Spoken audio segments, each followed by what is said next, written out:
Academy યુટ્યુબમાં બધા મિત્રોનું આપણે દિલથી સ્વાગત કરીએ છીએ. તો આપણે કેમિકલ સેમેસ્ટર 5 માટેના જીટીયુ એક્ઝામની વાત કરશી કેમ કે જીટીયુ એક્ઝામ નજીક આવે ત્યારે સૌથી પહેલા તો કેમિકલ વાળા વિદ્યાર્થીને બે પ્રોબ્લેમ થાય. એક તો મટીરિયલ એનું હોતું નથી, બરાબર છે, અને બીજું તો કે આઈએમપી છે તો કયું વાંચવું અને કયું વાંચીને જાય તો પાસ થઈ જાય. તો એના પર આપણે માસ ટ્રાન્સફર કરીને જે સબ્જેક્ટ છે ડિપ્લોમા સેમેસ્ટર 5 માં આવે છે. જો એની આપણે અલગથી પ્લેલિસ્ટ છે ને મિત્રો એ પણ બનાવી હતી. તો ઘણા બધા મિત્રોને એમાંથી કદાચ સ્ટડી મટીરિયલ છે ચેપ્ટર વાઇઝ આઈએમપી પ્રશ્ન વાંચવો હોય તો પણ વાંચી શકે છે. એ પ્લેલિસ્ટમાં તમે ક્લિક કરશો તો આ સબ્જેક્ટની માસ ટ્રાન્સફરની પ્લેલિસ્ટ ચેપ્ટર વાઇઝ છે તો એવા તમે આન્સર મળી રહેશે, બરાબર છે. અને આપણે ટોપ 30 પ્રશ્નની વાત કરશી માસ ટ્રાન્સફર સબ્જેક્ટ, બરાબર છે. તો આવા બધા સબ્જેક્ટ છે એની તૈયારી કરવી પડશે મિત્રો, તો જીટીયુ એક્ઝામમાં સારી રીતે તમે પાસ થઈ જાઓ. એના માટે આપણી યુટ્યુબ ચેનલને સબસ્ક્રાઇબ કરો જેથી કરીને તમને બધા સબ્જેક્ટની ઇમ્પોર્ટન્ટ વિડીયો, જીટીયુનું ટાઈમ ટેબલ, અપડેટ બધું મળતું રહે. આજ ફેર આ એક્સટર્નલ વાઇવા પણ લાસ્ટ યર છે તો હશે તો એ વસ્તુ પર ખાસ ધ્યાન રાખવાની છે. તો આજે આપણે વાત કરશે માસ ટ્રાન્સફર સબ્જેક્ટમાં પાસ થવું હોય ને તો સૌથી પહેલા મિત્રો હું તમને જે 30 પ્રશ્ન આપું ને સિમ્પલ, ચોખ્ખી અને ક્લિયર વાત, એ તમારે 30 પ્રશ્ન કરીને જવાના છે.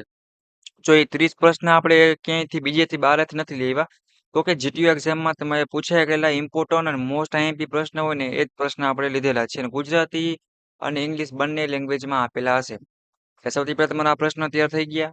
એક પર તમારો ડાઉટ હતો ક્લિયર થઈ ગયો કે કેટલું વાંચવું, તો કે અને પીડીએફ કઈ રીતે ડાઉનલોડ કરવી એ તમને લાસ્ટમાં કહી દઉં. એની પહેલા હવે આપણે વાત કરીએ કે ઘણા મિત્રો પેપર તો સારું આપી આવે છે, ફેલ થયાનું કારણ શું છે, તો કે એ લોકોના જે જીટીયુ નું એક્ઝામ પેપર છે ને મિત્રો એ લખતા જ નથી આવડતું.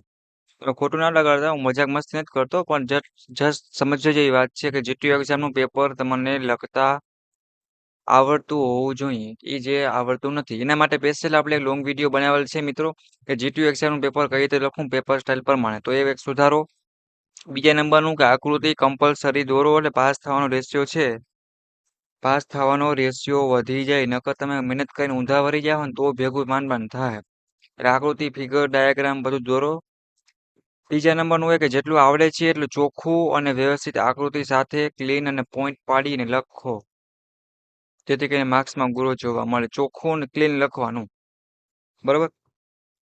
જીટીયુ એક્ઝામ છે તો વ્યવસ્થિત લાગવું જોઈએ કે ના આપણે જીટીયુ નું કંઈક એક્ઝામનું પેપર આપીએ છીએ અને આડેધડ નહીં લખવાનું, સિક્વન્સમાં જ લખવાનું. પ્રશ્ન 1 આવડે છે તો 1 જ લખશી, 1 નથી લખવું, સીધું આપણે પ્રશ્ન 3 થી કરવું ચાલો તો 3, 4, 5 એમ લાઈનમાં આવે છે. એવું નહીં કરવાનું પેલા 5મો લીધો પછી પેલો, ત્રીજો, બીજો, એમાં કન્ફ્યુઝન થાય ને માર્ક્સ કપાવવાના 80% ચાન્સ વધી જાય સાચું હોય ને તોય.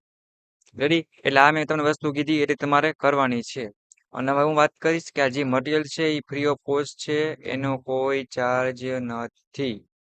શું કહું સમજાય મિત્રો, કે આનો કોઈ ચાર્જ નથી, સ્પેશિયલ તમારા માટે બનાવેલ છે જીટીયુ એક્ઝામનું પ્રિપેરેશન માટે. માર્કેટમાં 80 થી 100 રૂપિયા જેટલો ચાર્જ છે મિત્રો. કેટલો? આઈએમપી પ્રશ્નની તમે પીડીએફ કે તમે મેળવો ને, ઘણી બધી એવી ચેનલો છે કે એમાં કે ભાઈ આપણે ફ્રીમાં અત્યારે આપીએ છીએ તમારા સપોર્ટથી. અમે પણ નવું નવું મિત્રો ચાલુ કરેલું છે, તમારો સપોર્ટ સારો કેમિકલ બ્રાન્ચનો ઘણો મળે છે. એમાં જો વાત કરીએ વિશેષ તો રાજકોટ કોલેજ છે જે એના વિદ્યાર્થી છે એ ઘણા બધા જોઈન્ટ છે આપણી સાથે, અને બીજી કોલેજના પણ ઘણા છે ગુજરાતમાં વાત કરીએ તો. સૌથી પહેલા તો તમારે ફ્રી ઓફ સ્ટડી મટીરિયલનો લાભ લેવાનો છે મિત્રો. અને બીજું કાંઈ પ્રોબ્લેમ આવે તો હું રાઠોડ વિમલ અને અમારી યુટ્યુબ ચેનલની ટીમ છે તમને ગાઈડ કરશે. આ જીટીયુ એક્ઝામ છે અને તમે લાસ્ટ વર્ષમાં છો સેમેસ્ટર 5માં, તો હવે બેકલોગ કેટી કાંઈ આવવું જોઈએ ને. એનું કારણ છે કે તમારે સેમેસ્ટર ઘણા મિત્રો હશે સેમેસ્ટર 1 થી 4માં હશે, તો એનું બધું મટીરિયલ છે એ આપણી યુટ્યુબ ચેનલની પ્લેલિસ્ટમાં પણ આપેલ હશે, તો અમે બધું પાસિંગ કરી શકશો આરામથી, સ્કોર પણ કરી શકશો. ઘણા સબ્જેક્ટ છે એવા, બરાબર. કેમ કે હવે તમે 5મા સેમમાં જો બેકલોગ કેટી લાવશો અને 5મી સેમ આખું ક્લિયર નહીં કરો તો તમારે જોબનું તૈયારી પ્રિપેરેશન તકલીફ આવશે, કાં તો બેસવાની હતી પ્લેસમેન્ટમાં અથવા ડિગ્રીમાં, બરાબર છે. ડિગ્રીમાં પણ પ્રોબ્લેમ આવશે આગળ, બરાબર છે. જેથી કરીને આ એક વસ્તુ ક્લિયર રાખજો કે માસ ટ્રાન્સફર સબ્જેક્ટ છે કેમિકલની અંદર જો વાત કરીએ, જો કે મેકેનિકલમાં પણ આના ઘણા એવા ટોપિક આવે જ છે જોવા જઈએ તો, બટ આપણે કેમિકલનું અત્યારે છે તો કેમિકલની વાત કરીએ. કેમિકલ એન્જિનિયરિંગ માટેનો બેસ્ટ ઇમ્પોર્ટન્ટ ખાસ સબ્જેક્ટ છે. તો મેં આપેલા પ્રશ્ન તૈયાર કરી નાખો મિત્રો, અને પ્લેલિસ્ટમાં તમને ચેપ્ટર વાઇઝ બીજા મોસ્ટ ઇમ્પોર્ટન્ટ પ્રશ્ન વિથ સ્ટડી સોલ્યુશન મટીરિયલ સાથે તમને આપેલ છે. એટલે મારો આ એક સબ્જેક્ટનો પ્રશ્ન છે કે સર મટીરિયલ નથી, તો એ તમારો આનો જ સોલ્વ થઈ ગયો. બીજા પોસિબલ હશે મિત્રો, તમારો સપોર્ટ રહેશે તો તમને સોલ્યુશન કરીને આપશી. બટ તમારે આટલું જીટીયુ એક્ઝામનું તૈયારી છે એ તમારે ખાસ કરવાની છે, અને ઇમ્પોર્ટન્ટ પ્રશ્ન છે ને એ જ લીધેલા છે, બરાબર છે. તો તૈયારી ચાલુ કરો. અને સૌથી પહેલા સપોર્ટ માટે આપણી યુટ્યુબ ચેનલને સબસ્ક્રાઇબ કરો ગુજરાત એન્જિનિયરિંગ એકેડમીને. અને ડિપ્લોમા એન્જિનિયરિંગ સેમેસ્ટર 5ના બીજા જ એવા ઇમ્પોર્ટન્ટ સબ્જેક્ટના વિડીયો મેળવવા માટે ડિસ્ક્રિપ્શનમાં સેમેસ્ટર 5ની કેમિકલની વોટ્સએપ ગ્રુપની લિંક આપેલ છે. એમાં જોઈન થઈ જાઓ જેથી કરીને તમને બીજા સબ્જેક્ટના પણ વિડીયા મળતા રહે. બરાબર. અને બાકી તમે આપણી યુટ્યુબ ચેનલ સર્ચ કરશો યુટ્યુબમાં જઈને એટલે તમને પ્લેલિસ્ટમાં એ બધી બ્રાન્ચ છે જો ઇન્ફોર્મેશન છે, આઈસી છે, ઓટોમોબાઈલ છે, સિવિલ છે, ઈસી છે, ઇલેક્ટ્રિકલ, મેકેનિકલ, મેકાટ્રોનિક્સ, કેમિકલ, કોમ્પ્યુટર બધી બ્રાન્ચના આપેલા જ છે. કોઈને કઈ બીજો પ્રશ્ન હોય, કઈ ડાઉટ હોય, પૂછવું હોય તો કોમેન્ટ બોક્સમાં પૂછો. અને તમારા સેમેસ્ટર 5ના કેમિકલના બધા જ વિદ્યાર્થીઓને શેર કરો અને સપોર્ટ કરવાનું ભૂલતા નહીં. હવે આપણે વાત કરીએ કે તમારા માસ ટ્રાન્સફર સબ્જેક્ટની ફ્રી ઓફ કોસ્ટ પીડીએફ છે અને લિસ્ટ મેળવવા માટે રિશી શર્માની લિંક આપેલ છે. એ પીડીએફ તમે જ્યારે પણ ડાઉનલોડ કરશો ત્યારે તમારી પાસે પાસવર્ડ માંગશે. પાસવર્ડ અત્યારે લખાવીશ 4927 તમારો પાસવર્ડ છે.